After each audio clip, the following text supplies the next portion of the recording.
Hey, Pumpkin Spice listeners. Graham and I realized at the end of this episode we didn't talk about a very, very important scene.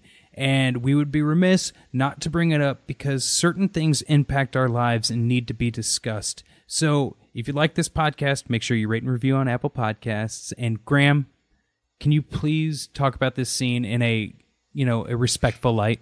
Yes. Okay. So in Friday the 13th Part 8, Jason Takes Manhattan, there's a boxer character. And this scene was originally supposed to take place in Madison Square Garden, but it was cut for budgetary reasons. And they moved this boxing scene with Jason to a rooftop. And it goes on forever. This kid must hit Jason like maybe 20 times. It goes on for almost 2 minutes of film time. And then Jason just hits him once and like decapitates him. Happy Friday the 13th, everyone. Enjoy this episode.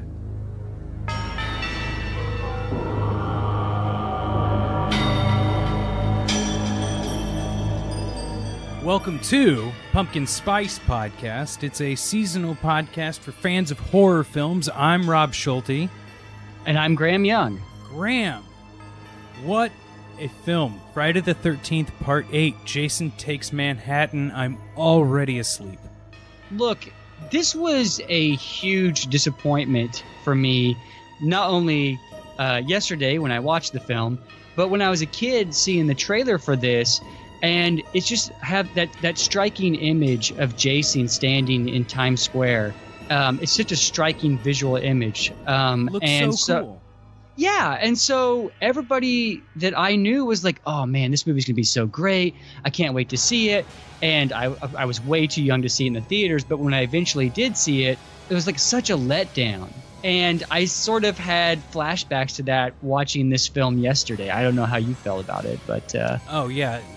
Being that I'm in Manhattan most of the time, I like seeing Manhattan represented in movies, and I knew going into this film what was up. Like, I know that it wasn't there, but it was still kind of like, wow, some of these scenes are cool in a Friday the 13th movie. It really is too bad we didn't get more of them. This movie was set up to be Jason Takes Manhattan. That was the title. But of an hour and a half runtime, I think we're in Manhattan for no more than 20 minutes. I would probably say 15 minutes. And to make it even worse, it's actually like an hour and 40 minutes, this film. So like having only 15 minutes in New York, like that's a hard hour and 10 to watch. Yeah, and one of the reasons why it's so hard to watch, Rob, and maybe you can agree with me on this, the MPAA slashed this movie to bits. I mean, the kills in this film are particularly pretty weak. Oh, yeah, it was boring, everything about this. And you know what? Let's just, Graham, give me that 30-second synopsis of this one. It might even be 5. Yeah, okay, so I'll do my best. So, here we go. So, Jason boards a ship that's headed towards New York City with a bunch of high school seniors. He kills everybody. They sink the ship. They make it to the shores of New York City. Well, he doesn't kill everybody. Yeah, he doesn't kill everybody. But then the survivors make it to New York City in, these life rafts. And Jason continues to stalk them in New York City until he's doused with a good bit of toxic waste. The end-all, be-all, the Deus Ex Machina of 80s horror films. Toxic waste. Rob, you know that I love The Toxic Avenger by Lloyd Kaufman and Michael Hurst. It's one of my favorite movies. So it was interesting to see sort of, that toxic waste craze that was going on in the 1980s. What was something that you liked about it? Okay, there's actually several things I really like about the film. I think it was really the cinematography was wonderful. Even in the ship, there were some really great shots, and I love the way Jason looks without his mask in this film, especially when he gets hosed down with the toxic waste. It's a really cool image. That being said, really none of the actors in this film really stood out to me. So I guess just a lot of cool visuals, but not a whole lot else. I liked the Teenage Mutant Ninja Turtles type opening montage.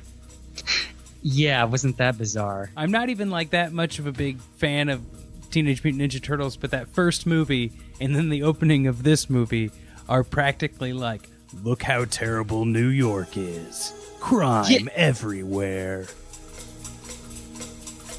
I just want to dive into what I think is my biggest takeaway from this film. Go for it. Jason Voorhees is a sentient zombie? He's like a Frankenstein. So that's where like we're a at. Frankenstein monster.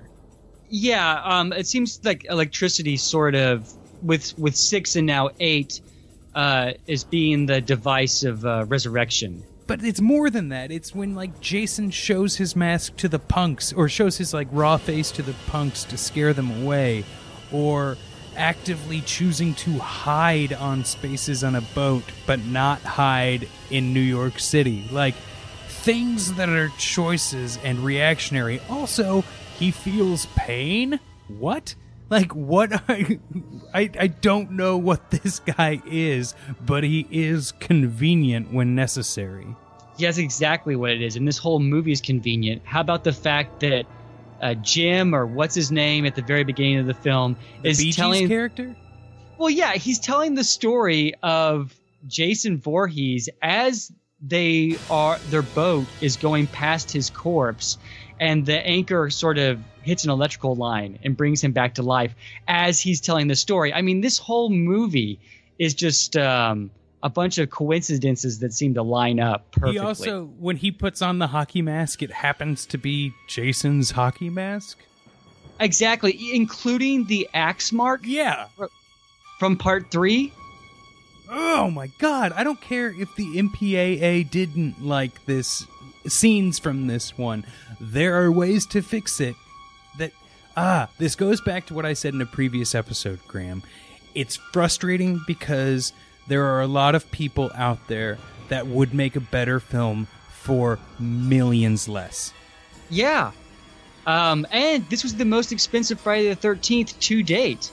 And I also want to mention just really quickly that this is the last film that Paramount produced. The franchise later moved to New Line Cinema.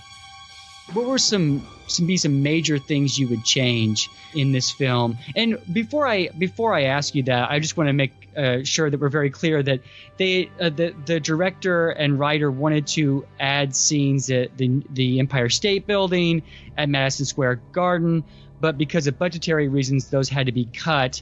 Given the limitations, what would you do differently in this movie, Rob? Well, I would skip just about everything in the boat. Somehow just get Jason maybe gets drugged by the anchor, whatever. And just build a shorter story that's maybe only an hour, maybe less, in New York, or takes place in New York, but you get that first initial 20 minutes of how to get there, folklore, catching people up, and character introduction. And cast some people we actually care about. Well, yeah, if you like, there were so many people in this film that it was just felt like, okay, since we have to kill people, we don't get to do what we want. Let's just have more scenes to do that with. But then they don't even do that. They keep too many people and then give us this weird extended outline of Jason as a kid, not actually dying, somehow being a ghost, but not. That whole continuity is off the wall. Like, sure, and it didn't make any sense at all. But up until this point, you could at least stitch it together. You know? Like, you could make an argument for the timeline. Now, it just doesn't make any sense.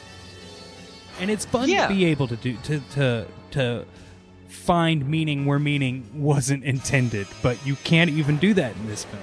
I understand the filmmakers wanting to get Jason out of Camp Crystal Lake and take him to the city. New York City was a great idea, but if you were limited by budget, maybe go to a different city and then work up to New York City. And since Jason is a product of New Jersey, the perfect city that we should have gone to instead of New York was Atlantic City. Because it's a dirtier, sort of a grimier version of Las Vegas, lots of sinning, Absolutely. Great idea. I'm just kind of spitballing ideas here, Rob. So why is it, though, that Jason, why does he? I don't. Sorry, I'm gonna cut that part out. I'm just so confused. I don't. Because I think I love your frustration. I'm so confused. Like, I don't know. I mean, I guess we explained it. It's convenient for him to feel pain when he needs to feel pain or get knocked out, and it's convenient when he can withstand things. Again, this is a screenplay written out of convenience. I mean, none of it makes logical sense with the rest of the franchise. I never noticed Jason really acting like he was hurt. It happened in the last movie a lot, too. Maybe that's something that Kane Hodder brought to the table. Oh, that's that Kane Hodder difference. Do you think the Jason kicking the punk's boombox was a statement of any sort? I think if you really want to read into things, the younger generation thinks they have all the power and control, but there's this force of nature that will always put you on your ass. That scene sort of mimics Beetlejuice. We don't see his face, but he's like, hey, you want to see something really scary? Oh, yeah. And we see the reactions of Gina Davis and Alec Baldwin, but we never see the face. Sort of similar to what happens in Jason Takes Manhattan. And that's a choice that Jason makes, knowing that he will scare them off, while his other choices are, I'm going to kill these people. Well, Jason's starting to have some fun. He loves his job. He loves killing these kids. If we could all just find that much joy in our jobs. One last thing I want to say is I thought it was really funny when the dude with the VHS camera was filming Jason, and instead of just killing him, first Jason did the get the camera out of my face move. Yeah. As if he gives a shit. We're seeing sort of the human aspect of Jason there. No one wants a camera in their face, I mean, that's something we can identify with, Yeah. And I think the scene of the student trying to seduce the principal for nefarious reasons is better left untalked about, but it was easy and cheap and incredibly dumb. I was going to add stupid. This episode is being released on Friday the 13th, so yes, it's a fun day to leave us a rating and review. Or share it with your friends. The more people who are subscribed to the show, the more people will get to see the show. And why not today? Right, Graham? And absolutely. And Rob, if you would allow me to just give a quick plug, I'll make this very quick. Oh, please do. I live here in Austin, Texas, and at the Austin Film Society, we have some of the best programming in the world. Like, I would put our art house against any other art house in the world. And this Friday the 13th, we're showing Mario Bava's Lisa and the Devil. If you don't have any plans and you're living in Austin, check that out. You don't want to miss that. It's going to be a great film. And you know what? I'm going to go even further. If you live a few hours from Austin, maybe make the trip. Yeah, come out and hang out with me, man. We'll talk movies and have a good old time. I'm telling you, if you want to find the coolest people in Austin, go to the Austin Film Society Cinema any given night. You're going to meet some of the greatest people you've ever met in your life. It's fantastic. Well, Graham, what recommendation do you have for our listeners today? Well, I'll give a special Friday the 13th recommendation, aside from Lisa and the Devil. Since we're talking about New York movies, that's my New York accent there, Rob. I'm sorry for that. It's okay. But if you're looking for a good New York City horror film, let me recommend William Lustig's Maniac Cop 2. Now, I love the first Maniac Cop. It is a solid, terrific movie. But Maniac Cop 2 is one of the best sequels ever made. And I say that in all sincerity. This movie is absolutely fantastic. And I don't think this is a spoiler at all. But if you're a fan of stunt work, the last 20 minutes of Maniac Cop 2 has some of the best stunt work I've ever seen in a motion picture. Any fans of this podcast, if you haven't seen this film already, check it out. You will love it. All right, now my recommendation. I recommend a little movie called The Peanut Butter Solution. Graham, have you ever seen this film? I don't think I've seen this since I was 9 years old. Well, it's got everything. Ghosts, kidnappers, low-budget Canadian television. The only thing I remember about this movie is that this kid is bald, so he puts peanut butter on his scalp and it makes him grow hair. But he sees ghosts too, and then people kidnap him and turn his hair into paintbrushes for profit. That's right. Well, Rob, I will certainly check that out. Like I said, I haven't seen the peanut butter solution since I was like 9 years old. So that sounds like the perfect treat for Halloween. There you go. So, Graham, what do we have in store for the next episode of Pumpkin Spice Podcast? Well, Rob and I are going to be going to hell next Friday. We'll be going there with Jason. Before we wrap this up, Rob, real quickly, can you give me your top 3 Friday the 13th movies thus far? 5, 4, and 7. 2's out. 2's out, because I was going to say you were a big fan of 2. Yeah, I thought about it more, but I think 5, 4, 7. Well, I'd like to thank you because I have a more of an appreciation for number 2 after talking to you. Yeah, it's not like I dislike it, but I do think it needs to get more credit than it does. Yeah, it's a great film. And you know what? Next week, my numbers may change again. Yeah, who knows? You may add number 9 to that list. You never know. Gift for the audience. You ready for this, Graham? Yeah, sure. The folks over at the Fix-A-Flick podcast welcomed me back to fix another flick for the Halloween season. So, sticking with the theme, last year I fixed one of the Nightmare on Elm Streets, and this year I fixed, quote, a Friday the 13th. And I'm not going to tell you which one, but it's somewhere in the middle.